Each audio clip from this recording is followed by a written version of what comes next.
Hi guys, welcome back to our Maine Homestead. If you haven't already, be sure to hit the subscribe button right up here in the corner. We really appreciate all of the clicks there, and as always, you can hit the notification bell if you want to be notified of new videos. And we always love likes and comments, so go ahead and do that too while you're at it. Today, I'm going to be making a fast mozzarella. I will be using our outdoor propane camp stove to be doing this today, just because, I mean, it would be a lot cooler if we could use the wood stove inside, but the temperatures outside are pretty warm, and so running that wood stove in the cabin would make it extremely uncomfortably hot in the cabin. So we're going to be working outside today. There's not a lot of wind, so that's great. So it should take about an hour, and I'm going to be using the Art of Natural Cheesemaking by David Asher. So let's see how it goes. Okay. Flip open to the page that I have bookmarked here, and we will be making the fast mozzarella naturally. And our ingredients are 1 gallon of cold good milk, so I have to go get that out of the fridge. I wanted to wait until the last second to bring that out. And then I have a ½ cup of freshly squeezed lemon juice diluted in 2 cups of water, which we will read that we need later on in the recipe. And then a regular dose of rennet Walco Ren tablets. So I went ahead and dissolved a 1/4 tablet of the rennet in just a little bit of water, and then we'll need salt later in our recipe. And I gathered all of our equipment already. So time frame 1 hour, and yields about 4 medium-sized mozzarella balls. And let's get started. Okay, so first things first, we've got 4 quarts of cold sheep's milk that I milked straight from our sheep here on the farm.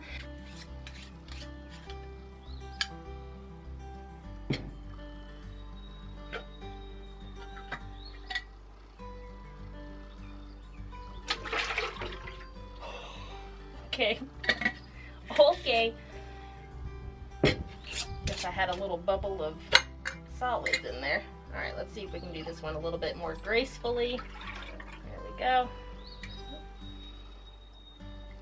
I think I want to get all this cream out of here that has settled and stuck to the top here.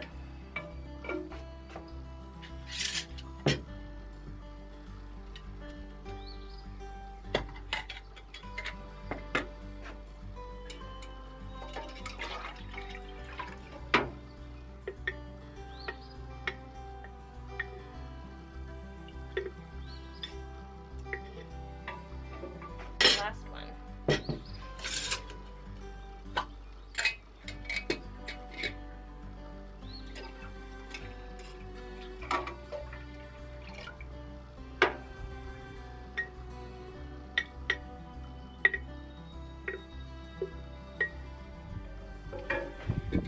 Okay, then we've got our diluted lemon juice here. So a ½ cup of lemon juice diluted in 2 cups of water, and we are going to slowly pour it into the cold milk, stirring briskly as you pour. Diluting the lemon juice before adding it to the milk ensures a minimum amount of curdling. All right, then we're going to slowly warm the acidic milk over a low flame to baby bottle warm, which is about 90 degrees Fahrenheit. So I do have my thermometer on the edge of my pot here to really watch that temperature.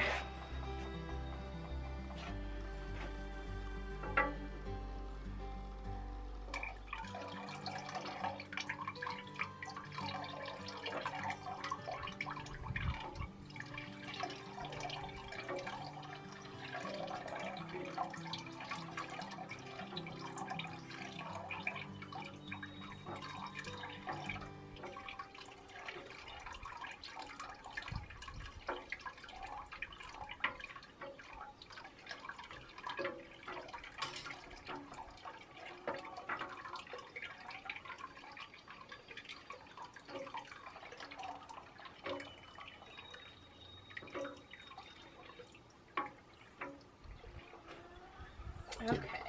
Too quick a heating or a lack of stirring will create unwanted curdling. If the milk gets too hot, it may also curdle, so pay close attention to the temperature, which we're going to do for sure. All right, so this may take a little while to heat up.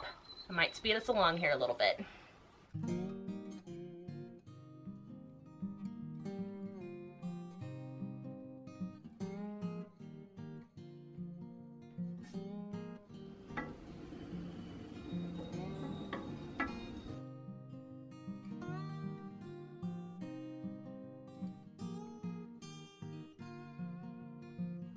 My first attempt at making any cheese at all, and I just think it's really cool that we're going to be making it with our fresh sheep's milk that's sourced right here on the homestead. Yeah, but since it's the first one, I decided that might be safer to do a fast mozzarella since it only takes an hour and not a whole lot of milk. Some other recipes call for like 5 gallons of milk, and that would take me a little while at only getting about 12 to 16 ounces a day. But yeah, so figured this would be a better recipe to kind of start out with and get my toes wet with, and it may not be quite as flavorful as a slow mozzarella, but again, a slow mozzarella is going to take, I think the time frame was like 8 to 12 hours. So yeah, we're getting up to about 75 degrees here, so I'm just going to keep stirring. And then once we hit 90, we're going to slowly add our dissolved rennet, and we will stir very slowly to ensure an even set.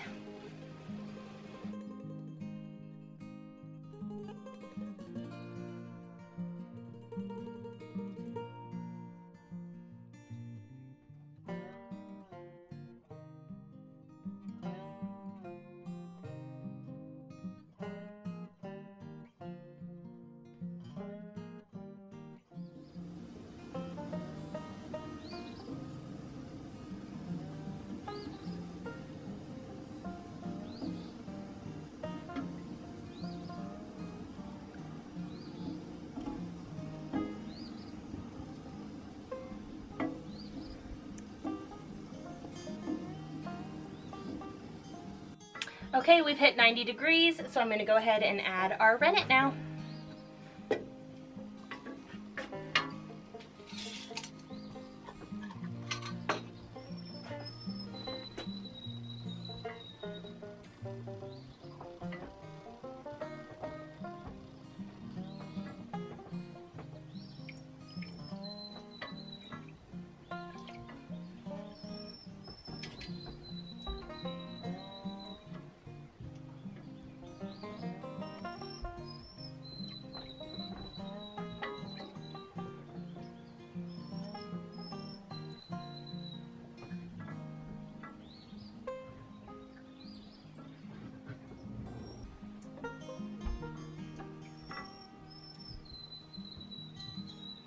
Went ahead and just turned the burner off, because even on the very lowest setting that I could get to it, the temp is climbing up a little bit, so I don't want it to get too hot.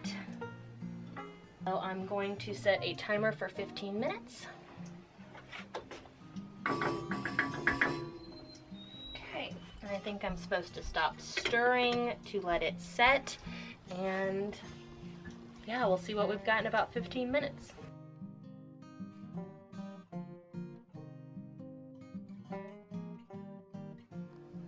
So this was the step for adding the lemon juice, the rennet, and then in about 15 minutes I should be able to kind of poke my finger like that and have a nice set curd. I just decided to turn the burner back on because the thermometer was showing that we were dropping a little bit below 90 degrees, and I definitely want to keep it in that sweet spot.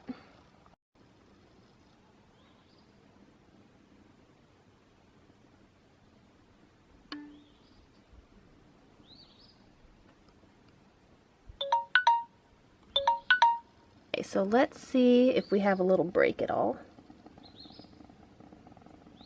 It still seems very liquidy. It doesn't seem set and solid like in the picture. So maybe we'll give it a little bit longer. Okay, I've given it about 5 more minutes. Oh yeah. Oh yeah, there's curds in there. For some reason the liquid's coming up, so it's not like in the picture, but there's curds in there. So let's move on to the next step. Okay, so next I'm going to cut the curds in 3 series of cuts into about 3/4 inch pieces, and then slowly stir them so they don't stick together. Stir occasionally for 15 minutes, keeping the temperature at 90 degrees. And so there is a picture of that and kind of my next steps there.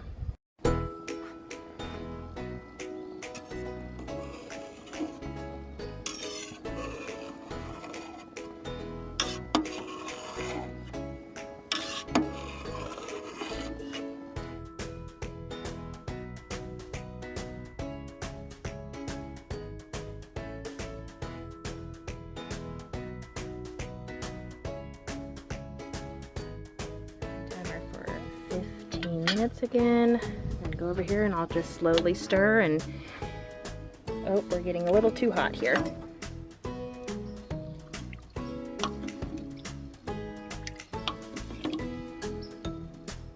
So I turned the burner off because we were getting a little too hot. Hopefully that's not going to mess anything up. We're at about a little over 100 degrees right now. Too busy filming and cutting to pay attention to the thermometer.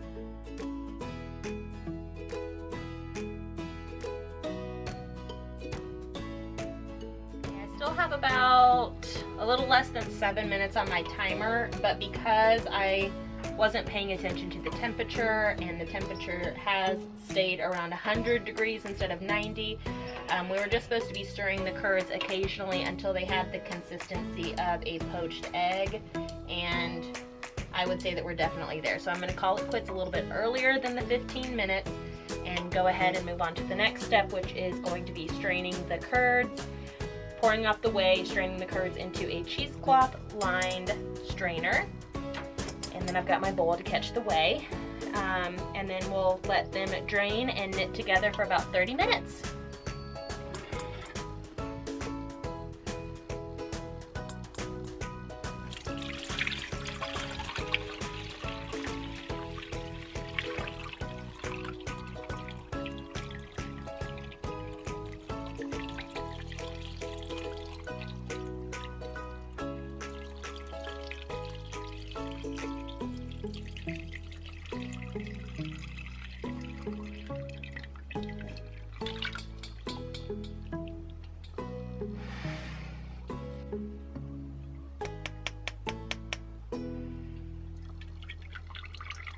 That is a big bowl of whey.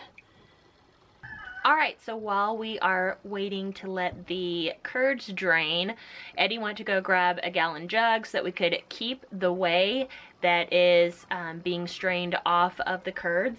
And I just thought I'd hit you with some Whey Facts really quick. Of course, again, reading from The Art of Natural Cheesemaking by David Asher. There are many different uses for whey. You can do it you can use it to make whey cheeses, which include ricotta and a couple of others. You can use it on the farm to replenish, or as a replacement for synthetic fertilizers to replenish pasture land and hay fields that nourish the dairy animals from whose milk the whey evolves. You can put it in the garden as a liquid fertilizer to help crops grow. You can use it to replace buttermilk for recipes for biscuits, pancakes, things like that. What else? Oh, and then another chapter here talks about whey starters. So cheesemakers will actually use the whey. You have to feed it and keep it alive like a sourdough starter, but you can use that as a starter for your next batch of cheese as well. So lots of interesting little reads in this book. Okay, so we're still letting these sit. We have about 20 minutes left. I'm going to take this whey inside so that Eddie can pour it into that gallon jug, and I'm just going to kind of clean and tidy up and get ready for the next steps, which will be preparing a hot water bath to kind of heat up the mozzarella pieces, and then preparing like a salt brine and doing stretch tests and things like that. So get ready for that fun stuff in just a few.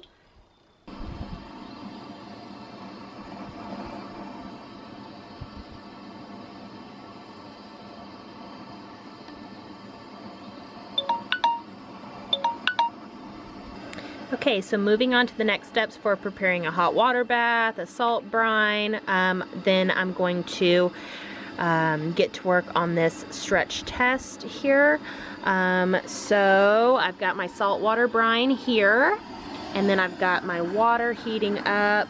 It says to about 150. We're a little less than, or a little more than 110. So it's climbing, it's making some fast headway there. So we'll be able to do our stretch test in just a sec. Okay, so I'm just going to take a little piece of curd, put it in my ladle, and drop it down into the hot water bath for about 2 minutes. And then I will take it out and see how stretchy it is.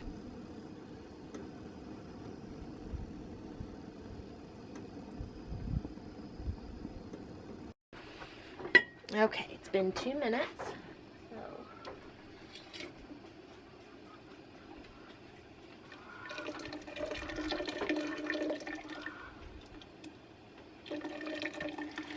I don't really know how I'm supposed to handle this because I feel like it's going to be hot. Hot, hot, hot, ah! Hot, hot, hot, hot, hot.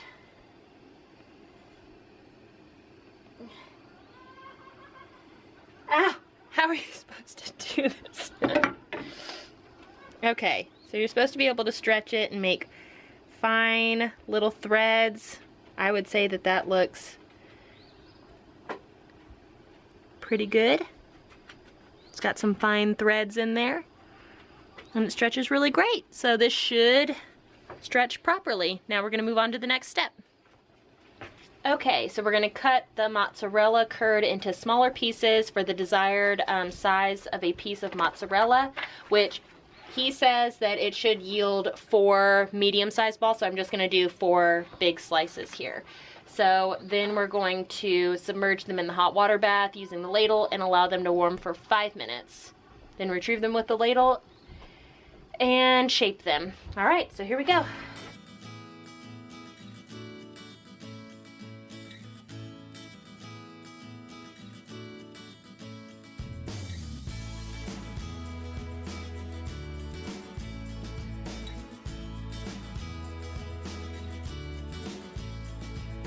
Set my timer for 5 minutes and we'll see you back then. Okay, so our next steps are to ladle them out, stretch and knead briefly, submerge them back into the water, and then pull them out again and try to pull them into a rectangle, roll them into themselves, small round shape, and then stretch the tails and tuck those, and then seal them by putting them back into the hot water. And then we'll just kind of cup it in our hands to do the final shape, and then submerge them into the salt brine. And once they cool, eat, enjoy while still slightly warm. Okay, time to shape and knead. Hopefully I don't burn myself too bad. I don't know if there's a better way to do this or not.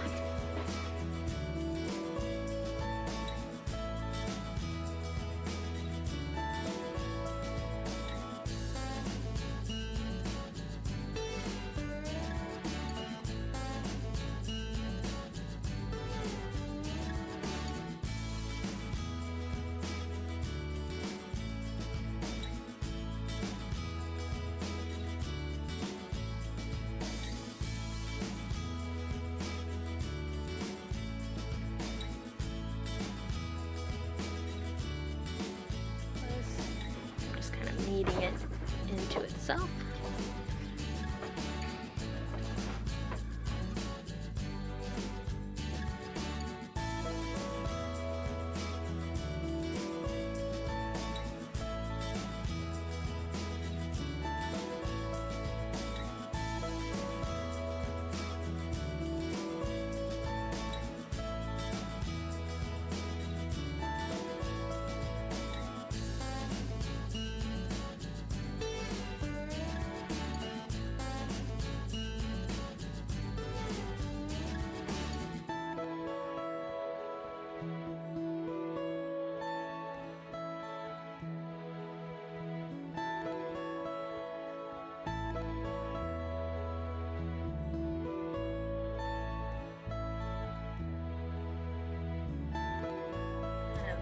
twirling it kind of down and just tucking in the bottom there.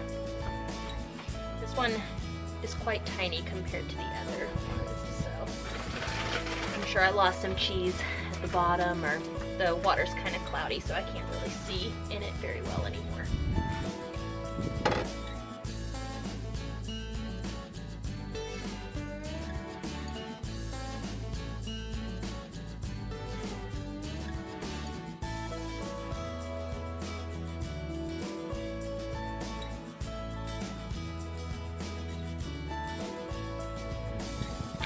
Last mozzarella ball going into the brine.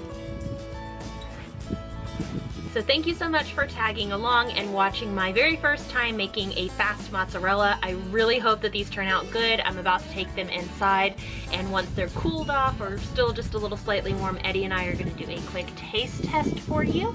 But yeah, if you really enjoyed this video, please give it a thumbs up. Don't forget to subscribe, leave a comment below, and thanks for watching. So I've got my sidekick here. We're going to taste test the plain mozzarella first. So these are the little butt ends that I just cut off. So cheers. Cheers.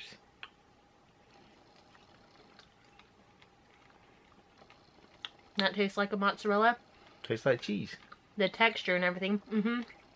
Doesn't have a lot of flavor.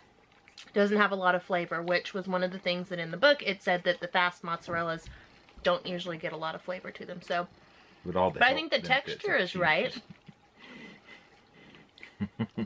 Anyways. It's good. Okay, so then I made a couple of slices as gourmet as possible. They have a half slice of a grape tomato on them, a little sprinkle of dried basil, and then some balsamic vinegar. So pick whatever one you want. I guess I'll do this one. I'll try this one. All right, I'm putting the whole thing in my mouth. No cheers. Cheers. It's just gonna make a mess.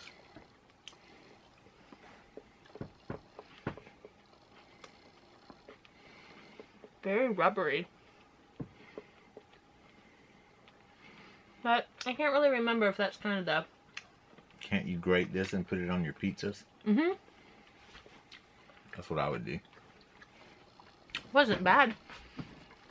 It's just very chewy. But good, I think. Ta-da!